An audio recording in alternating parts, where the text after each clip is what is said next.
जो अगला टॉपिक है जो हम डिस्कस करने वाले हैं वो है कॉन्ट्रैक्ट ऑफ बेलमेंट। बेलमेंट के अंदर एक उसकी टाइप है प्लेज।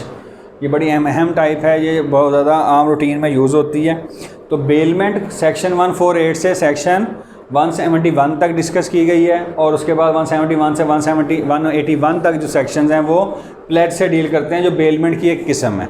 तो बेलमेंट एक कॉन्ट्रैक्ट की किस्म है। हम उसको समझ लेते हैं कि बेलमेंट बेसिकली एक्चुअली होती क्या है। बेलमेंट ये है कि ए एक पार्टी है, वो बी को कोई चीज़ देती है,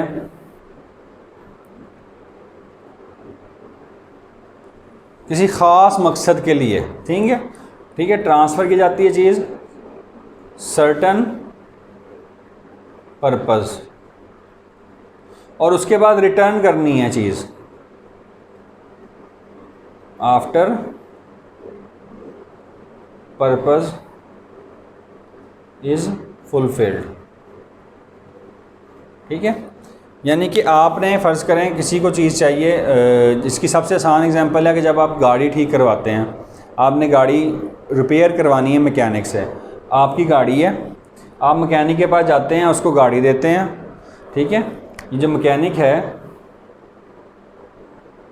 उसको आप गाड़ी स्पुर्द कर देते हैं कि आप इसका व्हील चेंज कर दें, इसके इंजन को ठीक कर दें, इसके अंदर कोई और मसला आ रहा है, उसकी ट्यूनिंग करनी है, ऑयल चेंज करना है, तो आप उसको दे देते हैं। अब वो जो बेलमेंट का कंसेप्ट ये है कि आपने उसको चीज़ दी, उसने उस पर स्पेसिफिक काम किया और काम करने के बाद आपको चीज़ रिटर्न करनी है, ठीक है। तो ये कॉन्ट्रैक्ट ऑफ बेलमेंट है। जब किसी ख़ास मकसद के तहत किसी को कोई चीज़ दी जाए और मकसद कंप्लीट होने के बाद वो चीज़ के वापस करने का पाबंद हो, उसके नतीजे में ज़ाहिर है इसने कोई पेमेंट लेनी है, कोई फ़ायदा लेना है, तो ये अगर ऐसा हो तो हमसे कहते हैं कॉन्ट्रैक्ट ऑफ बेलमेंट। और यहाँ पे जो चीज़ देने वाला है उसे हम कहते हैं बेलर, और जिसको चीज़ दी जा रही है उसे हम कहते हैं बेली। ये कॉन्ट्रैक्ट ऑफ बेलमेंट है। जिस तरह हम TCS है एक, ये एक कोरियर सर्विस है, पाकिस्तान पोस्ट है, ठीक है। हम इनको एक पैकेट देते हैं कि जनाब आप ये चीज़ डिलीवर कर दें। अब हम जब पैकेट दे रहे हैं तो हम बेलर हैं, जिसको पैकेट दिया जा रहा है, जिस ऑफिसर को, वो बेली हो गया। TCS कंपनी बेली है, या पाकिस्तान पोस्ट जो है वो ऐसे बेली है यहाँ पे।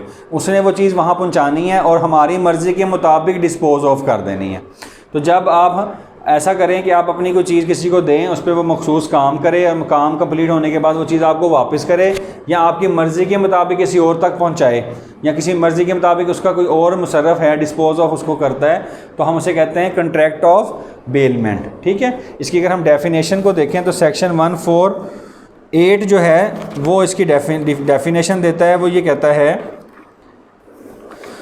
अ bailment is the delivery of goods, delivery की जा रही है गुड्स की by one person to another for some purpose upon a contract that they shall when the purpose is completed, जब वो मुकम्मल हो जाएगा, be returned or otherwise disposed of according to the directions of the person delivering that. तो हमारी मर्ज़ी के मुताबिक डिस्पोज ऑफ करेगा।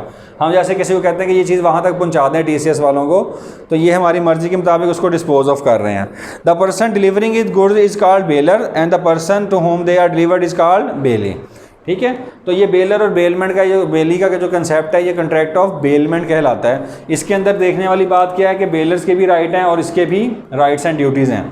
अब बेलर के क्या राइट हैं कि उसकी चीज़ उसको वापस की जाए, उसने जो चीज़ दी है उसका ख्याल किया जाए, उसको तबाह बर्बाद ना किया जाए, जिस हालत में दी है उसी हालत में वापस की जाए, ठीक है। उसको वापस करने में डिले ना किया जाए।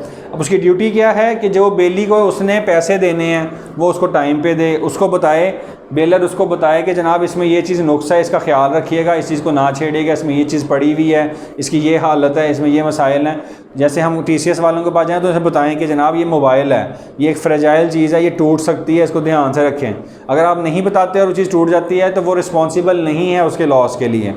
तो इसी तरह ये बेलर के राइट्स एंड ड्यूटीज़ आ जाते हैं। इस तरह बेली के राइट्स एंड ड्यूटीज़ क्या हैं? इसका राइट है कि उसने जो रिम्यूनरेशन लेनी है, जो पैसे लेने हैं, जो उजरत लेनी है, उसको उसकी उजरत दी जाए, उसको उसके जो डिफ़ॉल्ट हैं चीज़ के अंदर वो बताए जाएँ ताकि वो उसको अच्छे तरीके से प्रोसेस कर सके। इसी तरह इसकी ड्यूटी क्या है कि जो चीज़ इसको दी जाए उसको अच्छे तरीके से संभाले, उसका ख्याल करे, उसको तबाह बर्बाद होने से बचाए। उसकी जो ड्यूटी है उसको अच्छे तरीके से परफॉर्म करे, जब वो काम मुकम्मल हो जाए उसको प्रॉपर तरीके से वापस करे। ठीक है, अगर ये वापस करने का कहता है और ये वापस नहीं लेता और नुकसान हो जाता है चीज़ का, तो क्योंकि इस ये कह चुका कि जनाब आपकी चीज़ तैयार है, आप अपनी चीज़ वापस ले जाएं, या आपने जो काम कहा था वो मुकम्मल हो चुका है, आप अपनी चीज़ को वापस ले लें, और ये वापस नहीं लेता तो फिर ये एट फॉल्ट है। जैसे अगर हम टेलर मास्टर के पास जाएं, अमूमन उन्होंने लिखा होता है कि जनाब सूट तैयार होने का एक डेट दे देते हैं, उस डेट के बाद उन्होंने लिखा होता है जी मुकर्ररा तारीख के 15 रोज़ के बाद हम ज़िम्मेदार नहीं होंगे।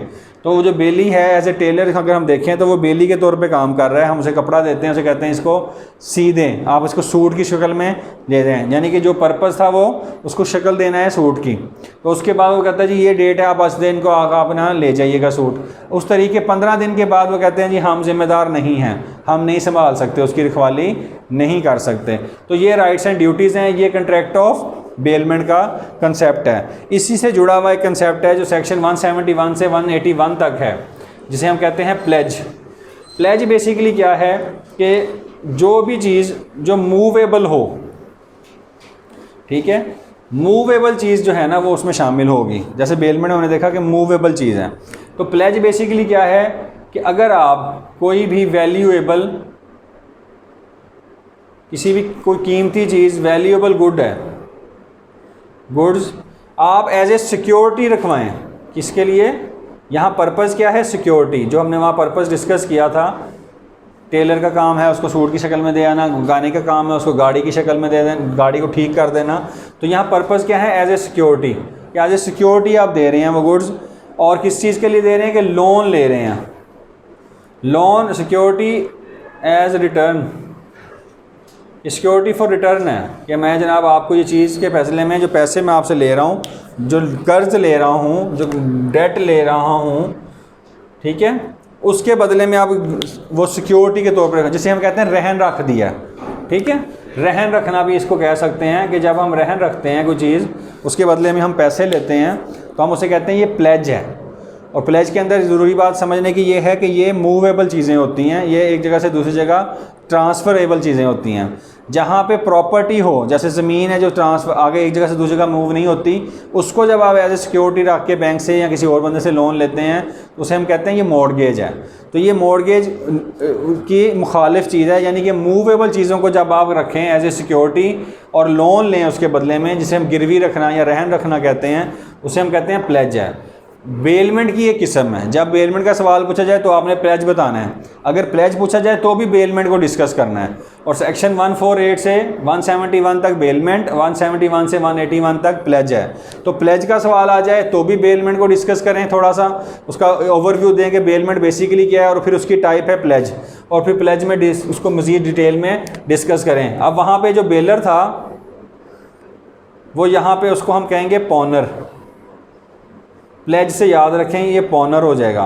और जो बेली था जिसको उन्होंने चीज़ दी है, जिसने वापस करनी है, उसको हम कहेंगे पौनी।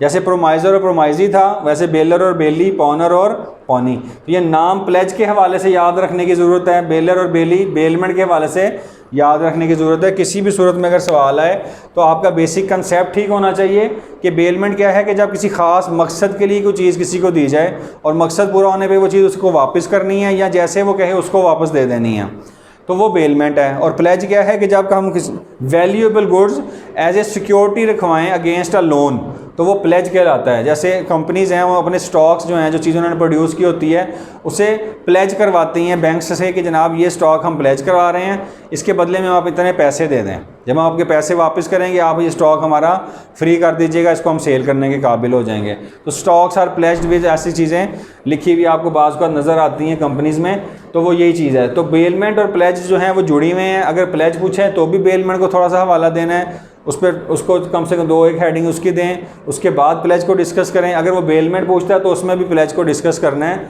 सेक्शन 148 से 181 तक का ये जो पोर्शन है ये कॉन्ट्रैक्ट ऑफ बेलमेंट से जुड़ा है, उसमें इनके राइट्स एंड ड्यूटीज़ बताएंगे और आपका क्वेश्चन कंप्लीट हो जाएगा। तो ये आपका एक और टॉपिक कंप्लीट हो जाता है।